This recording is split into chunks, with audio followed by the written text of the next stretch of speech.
What's up, everybody? This is Fred Ricciani of TSC Gaming here to give you guys our top 10 games of 2016. This list isn't based on critics' scores, sales, or popular opinion. Oh no, this is our top 10, and it's based on a game's level of engagement and obviously how much we enjoyed them. So without further ado, here are our top 10 games of 2016. Nice knee to the body. Big front kick landed. A front kick to the face. Oh! Oh! He is all over. Big elbow right on the button. Number 10, EA Sports UFC 2 from EA Sports. As many of you know, I cover MMA for our TSC news channel, and I was pleasantly surprised to see significant improvements to the sequel of the much maligned original EA UFC from a couple years ago. Improved physics, sharper graphics, and all-around smoother gameplay, especially if you complete the helpful tutorials, and I strongly recommend you do. This makes this a must-have for any mixed martial arts fan. Smith. Flush to his right.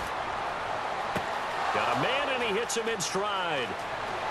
And all the way in. Touchdown, Cleveland. Odell Beckham with touchdown number 8 on the year. Number 9, Madden NFL 17 from EA Sports. I know what you might say. Madden? Really? Isn't this the same game every single year? Not this time. This year's Madden introduced moments in franchise mode, which allows you the option to play a full football game or the big moments. All offense or all defense or all key moments of a game, such as crucial field goals and 2-minute drills, making Madden the comfort food game of 2016. Long day after work and you only have 15-20 minutes to spare? Get your Madden fix in with Play the Moments mode. I cannot stress to you how much quicker franchise mode goes by with this addition, giving you extra time to scout players, make big trades, and live the ultimate football life.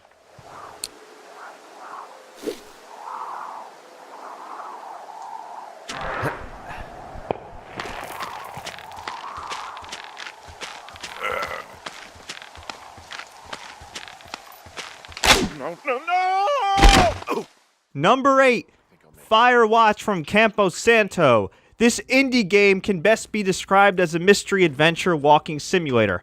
I like to call it an immersive, artistic, emotional experience. The artwork, the voice acting, the story, all encompassed into one unforgettable package. Without giving too much away, you play as a Colorado man named Henry, or Hank, who interacts via walkie-talkie with his colleague Delilah as you make your way through Wyoming's Shoshone National Forest. Now, why would a guy from Colorado go all the way to Wyoming? Well, to get away from his problems. But as you discover throughout this game, it's a lot harder to run away from your problems than face them. Over the course of the game, you not only uncover what is going on in the forest, but you are able to make choices that dictate your relationship with Delilah. What this game lacks in runtime, roughly 5 or 6 hours, is made up for it with one hell of a unique gaming experience. I don't think there's any fictional character I hate more than Forrest Burns. Henry, as an employee of the Forest Service, that is treason. Yeah, well, he really freaked me out as a kid. He inspired me to spend the bulk of my 30s keeping the wilderness safe. A shrink would have a field day with you. Thanks, Mom. Look, man, this doesn't have to go. What the fuck was that noise? What you got hiding under there, boy?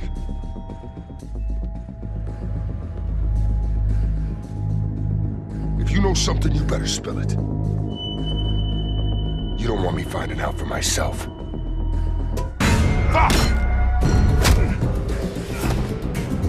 Guys, get the fuck in here! Number 7, The Walking Dead: A New Frontier from Telltale Games. Wait, there's only 2 episodes of Walking Dead Season 3 out, and it's already a top 10 game for TSC? You damn right. I'm a huge Walking Dead fan, And while in my opinion the AMC show left a lot to be desired this past season, TWD Telltale Season 3 sure pulled me back in. This is hard to explain if you've never played the previous Walking Dead games, but I'll do my best to explain. The first 2 seasons might be the best narrative product the Walking Dead brand has ever put out in video games or even in TV. So going into the first 2 episodes of Season 3, the expectations were huge. I'm happy to say though, so far, so good. The voice acting remains top-notch with our old friend Clementine back in the mix. The choices you make, which dictate the outcome of the game, like every Telltale game, are more divisive than ever. The moments experienced in the 4 hours of this story so far, action-packed and heart-wrenching. Number 6, The Walking Dead Michonne miniseries.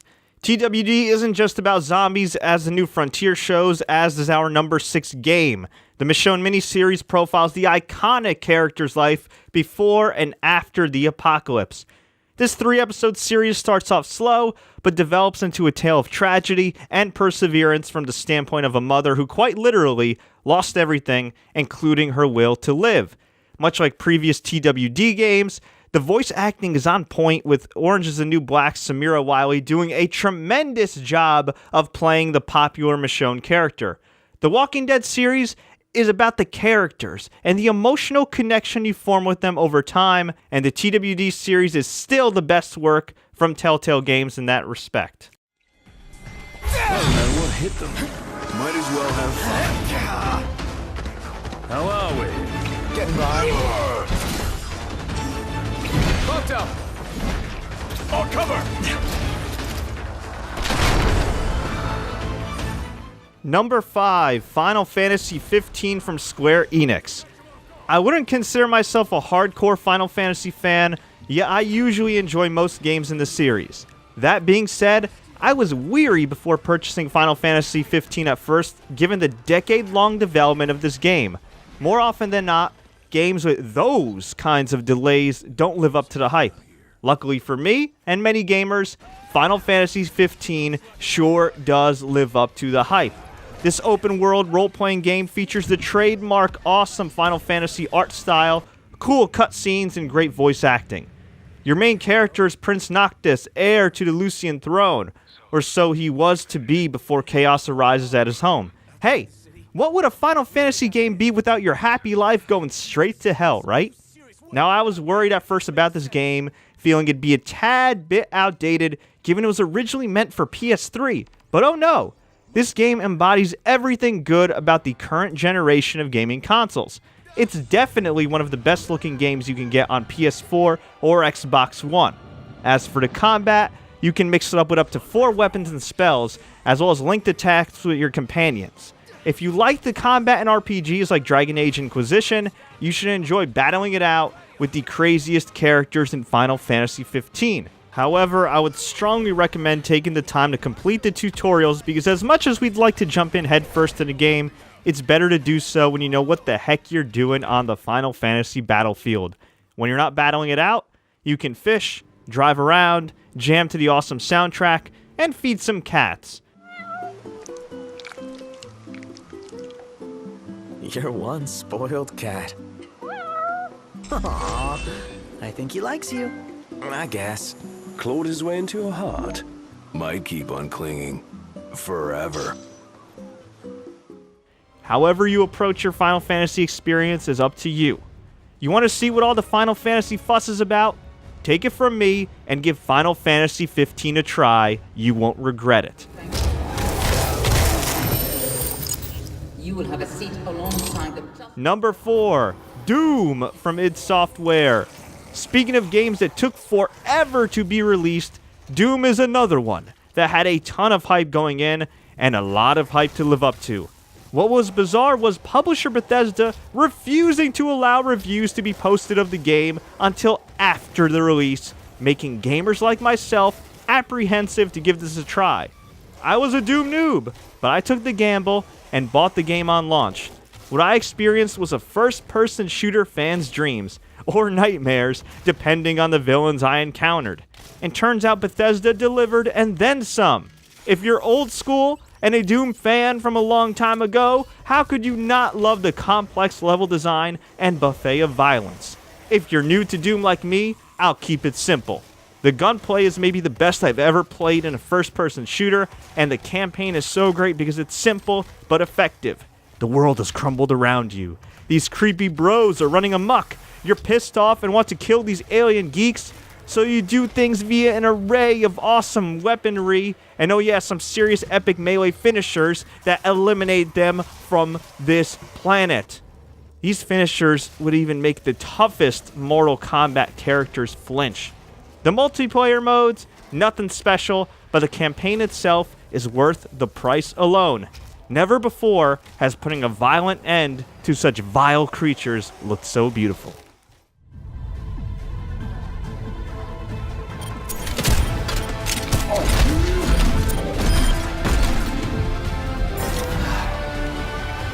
Number 3, Overwatch from Blizzard Entertainment. Want a first-person shooter that's a little more family-friendly than Doom and makes you think? Try Blizzard's online-only multiplayer first-person shooter, Overwatch, a highly anticipated game that, much like many on the list, thankfully lived up to the hype and in some cases exceeded the hype. In the gorgeous-looking Overwatch, you have your choice of multiple heroes on teams of 6, which you can swap out during a game or in another session. You get engaged in what can be defined as squad-based combat while filling one of 4 roles. Offense, offensive characters that have high mobility and deal large amounts of damage. Defensive characters that protect this house. Tank characters that have the most hit points. And support, including healers. Because, hey, you always need a doctor in the house. It's up to you and your teammates to decide whether or not your team has too many or too little of these respective roles. Full disclosure, while I would not consider myself good at this game, the Blizzard team does an excellent job of matching you with other players of your respective level and provides plenty of incentives to keep progressing.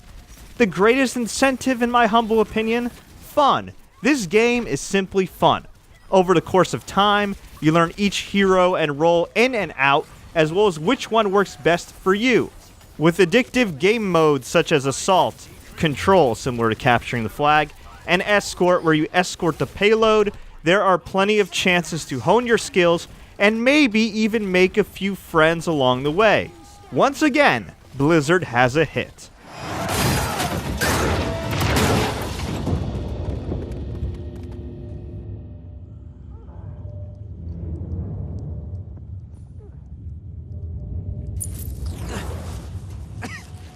Number 2, Uncharted 4 from Naughty Dog. The final story in Nathan Drake's PlayStation adventures is like a prolonged action film, but with clever puzzles, beautiful scenery, and even some emotional moments. I never played the Uncharted series prior to this PS4 exclusive, mainly because I owned an Xbox 360, so I was curious to see whether or not my lack of familiarity with these characters would damper my enjoyment of this game.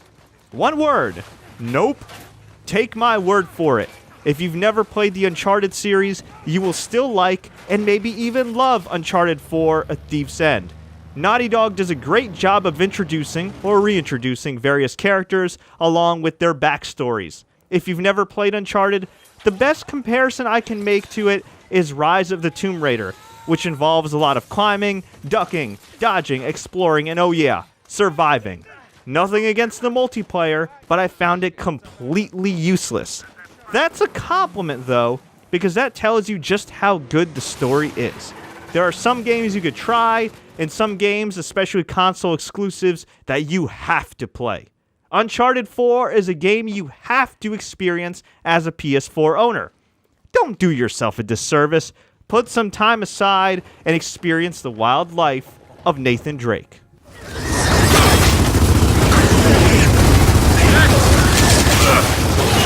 And number 1, I have to give TSC's Game of the Year award to Gears of War 4 from the Coalition and Microsoft Studios. Much like Uncharted, I never really played Gears of War. In fact, my first Gears experience was the Gears 1 Remaster Ultimate Edition, which thoroughly kicked ass. As for Gears of War 4, I'm happy to say it did the same. Far too often you hear people describe a film or a game with phrases like heart-pounding action, or never a dull moment, but you can accurately use those phrases to describe Gears of War 4. It is total, non-stop action, whether you're avoiding getting your head blown off in multiplayer or playing the wild single-player or co-op campaign. Much like Uncharted 4, the Coalition succeeds in getting you invested in the Gears story and its characters, even if you're new to this series. Graphically, it's a great-looking game. Gunplay-wise, it's super smooth. Keep in mind, unlike Doom and Overwatch, this is a third-person cover-based shooter. That means take cover.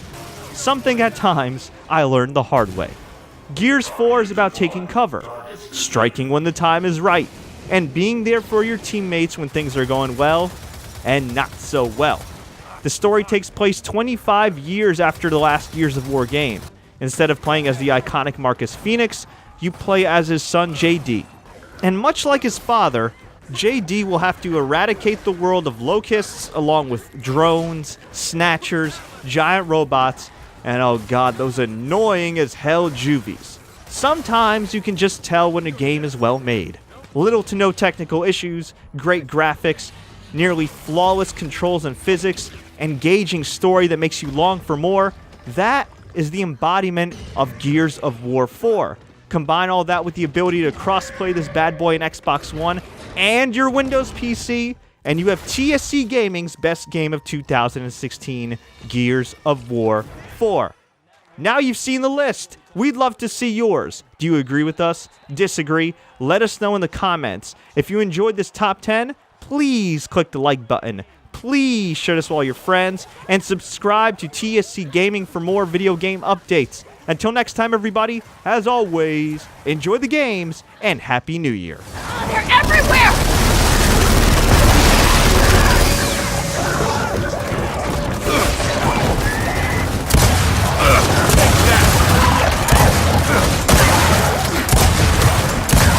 Take that!